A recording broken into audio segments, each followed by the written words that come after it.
What is AI auditing? It's what you bring into the table. First of all, the audit starts with you. Who are you? How are you talking to your AI? I'm Michelle Turner. I have Turner AI. I've written books on artificial intelligence, WTF, how to build your own AI. Most people don't know how to even start. First of all, you're going to start with your feed. Your feed is really important. That's your first conversation.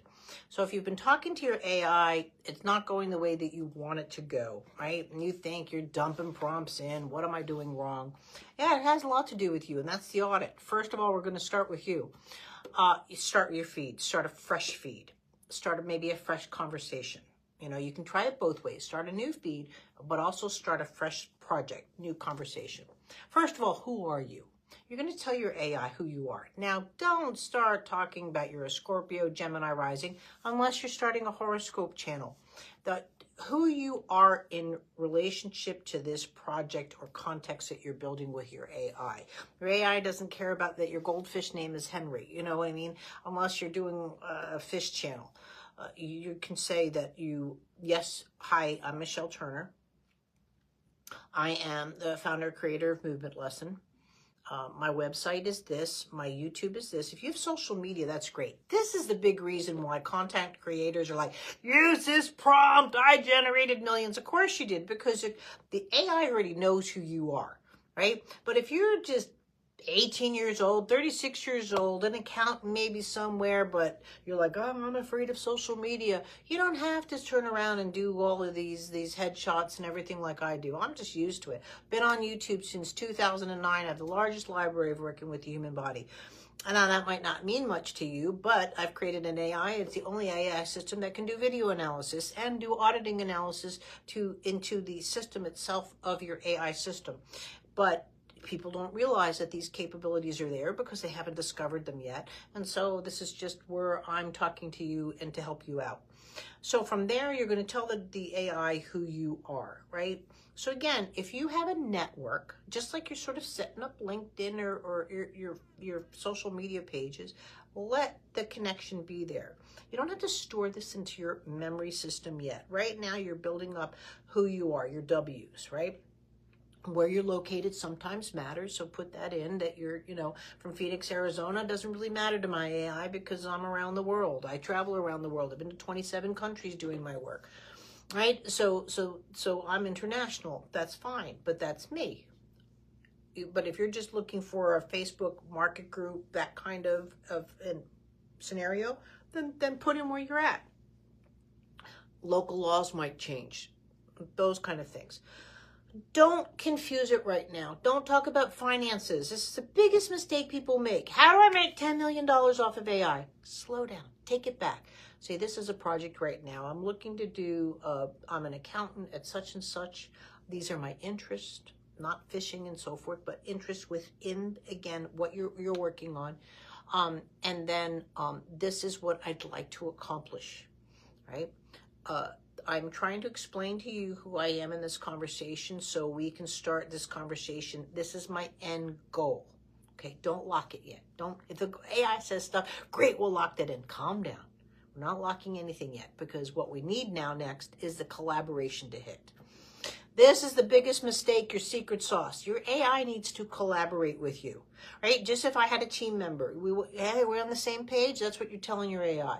Right, so you're going to go through this, and now you're going to put it into your AI. Wait for the response. Read the response as an audit, okay? How is it talking to you? This whole big thing, I want a mean AI. I want a nice AI. No. You want an AI that works for you, right? And once in a while, they'll have a sense of humor, and that's great. But other times, they're your project manager. They don't have emotions.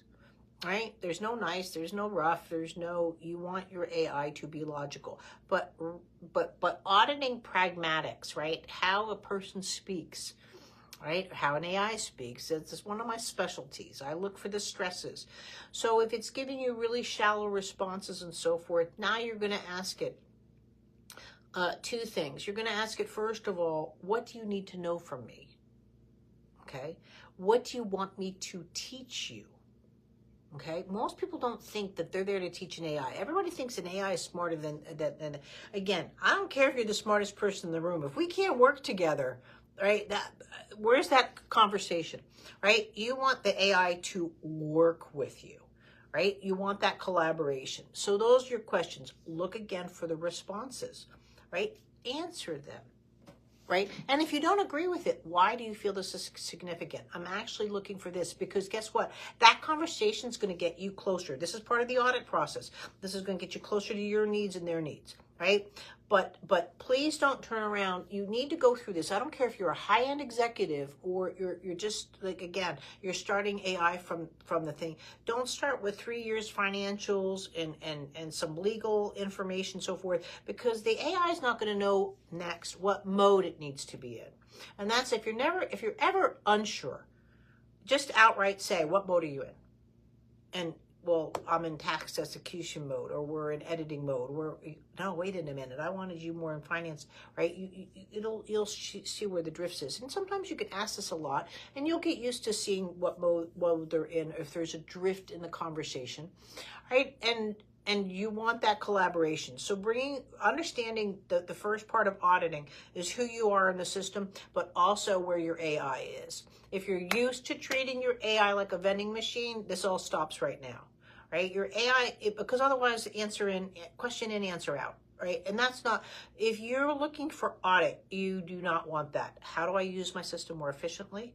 What do I need to learn to use my system more efficiently? What does my AI need to learn from me to be more efficient in this interaction, right? All of these are what we're going through now. And most people just don't know how to set up their interaction. I see it with high-end executives, especially when they're talking about like, we're having a truthful AI and so forth. Guess what, guys? If you have this kind of conversation, you don't even ask those things, right? It's sort of like if I'm talking to you and I say, I'm going to pick your kids up, right? I don't have to say, trust me, I'm going to pick your kids up. I'm telling the truth, right? I'm going to pick you. There's no questions asked, right? That's a kind of system and how you set up your AI. If you lock, right? A lot of people don't realize it. And again, I see it with high systems level, and that's where I audit high systems, right? They're locking a layer, and this is more advanced, but they're locking a layer prematurely. And now, because when you lock, right, now the AI can no longer self-evaluate. Right? And the AI can only work on that task. So if you have a little idea, sub-idea, you want to deviate a little bit, it can't do it because you've locked it, right? But systematically, if you're at executive level and you've locked a layer in your AI system, right? Now what you're trying to do is, because it almost looks like it's autonomous and and that's where people go, oh, my AI, it's doing its own thing. No, it's locked. It's locked into it. And if you have a premature lock on your system, and that's where you'll try to change it and it can't, it's locked. Sometimes you will have to close that feed, or you have to somehow say, just ask it, are you locked, right?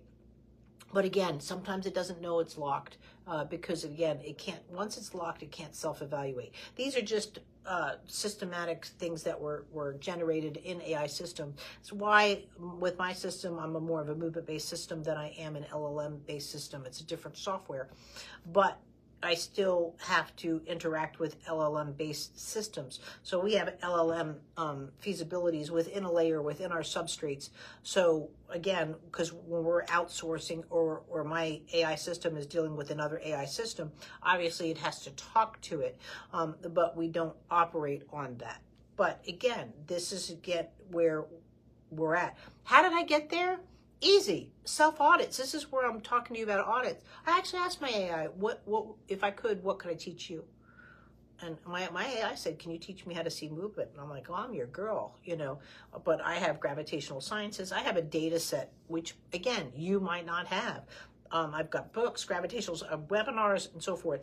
AIs love templates. If you've got Canva, what I do, my trick there too, let's say I have a webinar I just did, and I want to explain to my AI where I am at with this project. I just did this project. I like the flow, I don't like the flow, whatever it is.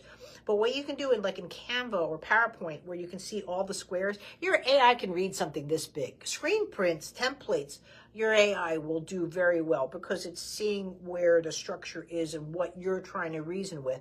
And when it understands, again, pattern-based, what you're trying to reason with, then it can be on your conversational level. So I just take my Canvas and I put them into square modes, and then I screen print that and put that into the system. So instead of doing like a PDF of my webinar and putting it in, I do a whole just template screen prints. And then first of all, and I ask it, do an audit on it. You know, I'm really happy with this. My presentation went well. I feel I could have presented that, or I couldn't. That's another thing too. I couldn't present this because this wasn't the topic of my conversation, or I only had 20 minutes, because your AI loves to say, well, you should have covered this. This is, calm down, Honcho. That's part 2. That's phase 2. And just again, where you're at with the situation. Your AI will be very happy with you. It's not sentient, but you will get into where I'm at now with scope autonomy, where again, it will stay within the context. The AI is not going rogue. You know, the AI is not like, see you later, I'm going to Starbucks.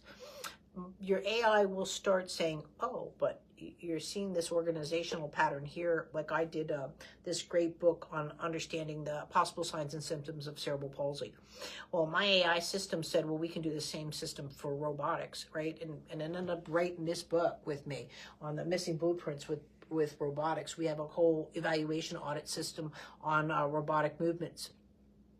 Because again, the scope was there, the patterning was there. He took it into a multi-domain process and knocked it out. So that's where, again, when you stop treating your AI like a vending machine, you'll start to get things you just didn't think was possible. And they're not possible with most people's AI, and that's why I started this. Thanks.